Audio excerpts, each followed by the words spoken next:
好啦，落煲嗰陣時，嗱，如果大家朋友呢喺屋企冇電飯煲嘅呢，如果需要買嘅呢，我就建議大家唔好冒險買其他牌子啦，買樂聲牌呢個 model。咁佢呢個呢就 SRTMA 18N 嘅。咁18嘅意思原來就係代表1.8公升咯。咁有啲係10N 嘅，咁其實就係等於1公升，咁就細好多嘅。咁反正都係要做嘅時候，都要係咁多日時間。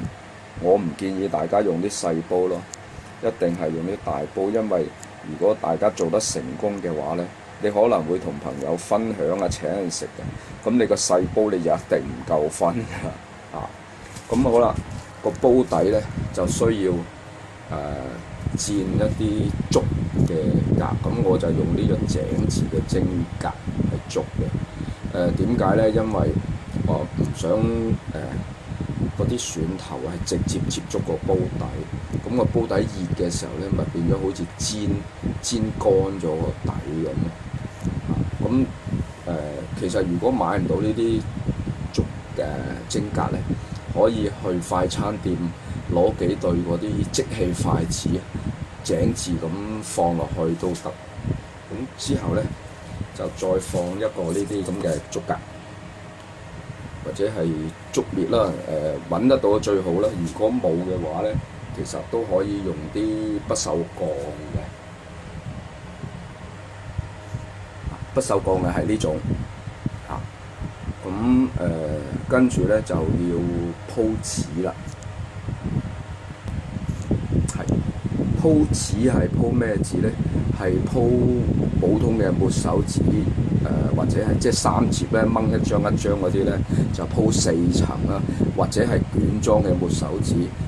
抹手紙我哋咩用呢？抹手紙係主要我哋去吸收水分啦。咁例如呢，我呢啲好似係一笪笪，好似好污糟，其實唔係嘅，我係上一手做完嘅，所以佢有啲汁嘢喺度，咁我就唔浪費啦，用翻佢嚇。咁點解呢？嗱，例如你用不鏽鋼嘅話，因為係金屬啦，當你例如呢，例如你嗰個接觸位呢，嗱，呢度你好明顯見到啦，嗰個蒜頭個底呢，咪養咗一泡水喺度咯，咁咪變咗，因為佢有水分蒸發出嚟，咁佢大家蒜頭同不鏽鋼碟個位接觸嘅位置呢，佢會養住一泡水嘅。咁當你煎咗紙嘅時候呢，煎咗抹手紙嘅時候呢，抹手紙呢就會吸收咗啲水分啦。但係佢吸收咗之後咧，又唔會養住不特止，仲可以喺適當嘅時候需要水分嘅時候，佢亦都可以放翻出嚟嘅。喺呢度再提一提大家，你見到我呢係2個，我並唔係2個一齊用，只不過係提醒大家呢，有竹篾買到呢就用嗰啲竹篾。如果冇買唔到竹篾呢，而係有呢啲咁嘅不鏽鋼蒸格呢，係用不鏽鋼就得㗎啦，唔使冇不鏽鋼都冇所謂。其實佢傳熱都好快。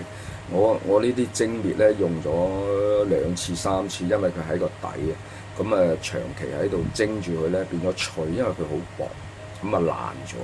咁而家我都仍然用得嘅，因為我鋪啲紙落去就可以用㗎啦。咁如果我鋪好晒紙呢，我就可以落蒜頭啦。咁喺呢度呢，朋友你哋會見到我加咗一個蒸格嘅。加個蒸格嘅意思呢，因為我今次係好多，幾乎係滿晒一煲，我就加多個蒸格呢，等佢下邊嗰層呢可以減輕少少壓力咯。當佢熟嘅時候呢，就唔使承受咁大嘅壓力㗎，可以唔會砸到扁晒。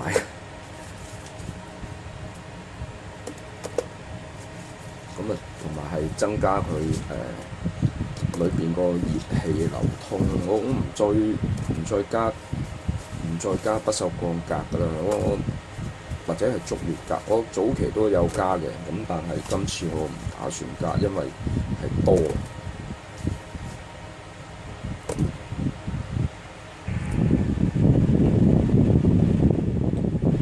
今次呢，我又因為唔夠得派俾朋友，所以呢，我係做多咗，獨子船又多咗，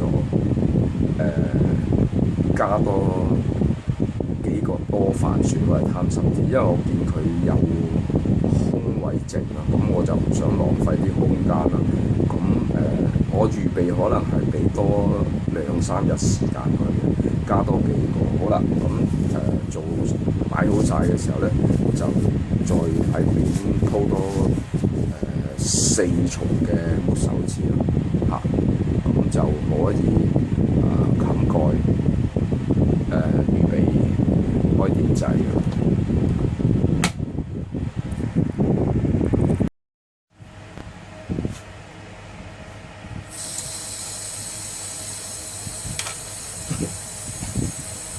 每次大船或者係獨子船咧，買翻嚟咧，一定要用牙刷刷乾淨呢個頭裏邊嗰啲泥或者成嚇，咁就唔好成堆浸晒落水咯，只係開住慢慢水喉咁樣刷，刷完就擺開佢嚇。咁咧佢會索咗水嘅，呢度呢陣衣。咁呢陣衣索咗水之後咧，我哋刷完之後咧就可以或者剪咗呢粒定啦，同埋咧就一定要搣咗外嗰陣衣。咁我相信佢呢啲蒜頭咧，可能係唔知用啲咩焗過啊，聽講，咁可能會令佢咧冇咁容易發芽。咁搣嘅過程咧，你搣咗頭一浸咧，可能會感覺到呢度有啲潺嘅。咁呢啲潺咧，我就盡量都要捽咗佢。點解咧？因為有啲朋友做起上嚟咧，食嘅時候咧，有啲好似燶啊、糯啊咁嘅味道嘅，咁同埋啲肉啊食落去咧有少少苦澀味嘅，咁我相信可能同佢或者係焗過嘢，防止佢發芽有關係啦。咁我嘅經驗，我又做咗一煲咧，係完全冇呢個問題嘅，係好有口感同埋係好甜嘅，冇嗰種糯味同埋苦澀味嘅。我相信係同呢個有關啊！我諗大家做嘅時候都比較注意啲咯。咁好啦，全部洗乾淨晒啦。咁你會睇翻咧，啲蒜頭都好乾淨嘅，係嘛？咁有啲可能係變咗露肉啊，啲衣係搣咗。咁唔使驚嘅，露肉嗰幾粒咧，你就執開佢。咁落煲嘅時候咧，落好晒煲咧，淨係得翻肉嗰幾粒咧，就可以我嚟做寒暑表，就擺到喺最面咯。咁我哋大約8日或者10日到去檢查嘅時候，一打開個蓋，揭起張紙，咁你就會見到佢呢啲變色噶啦。咁咪就係睇呢幾粒就得噶啦。咁我咪唔使再剝其他嗰啲咯，嚇。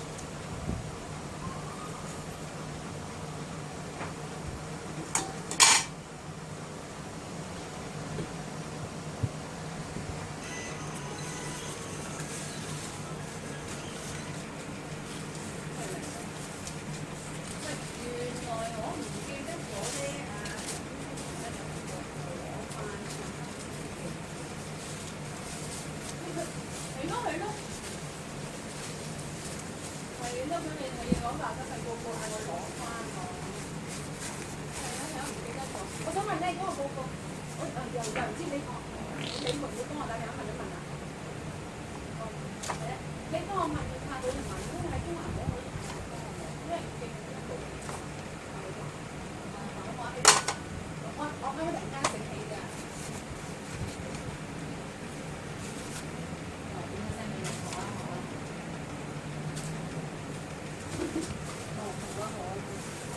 淨係見佢嗰度有張咩嗰隻咯，唔知係咪嗰張？我等陣間睇下先得。跟住聽聽我講。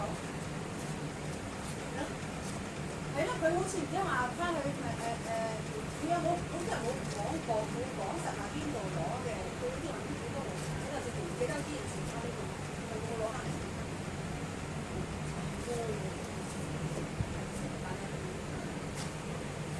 如果你我 send 俾你，都係咩？你幫我問，因為我可能我如果問咗之後，或者你都係先問我，就係你好嗎？咁唔該你先。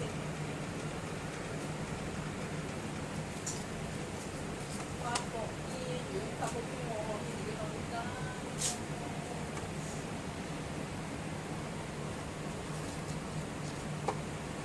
好啦，問咗先，唔該曬你。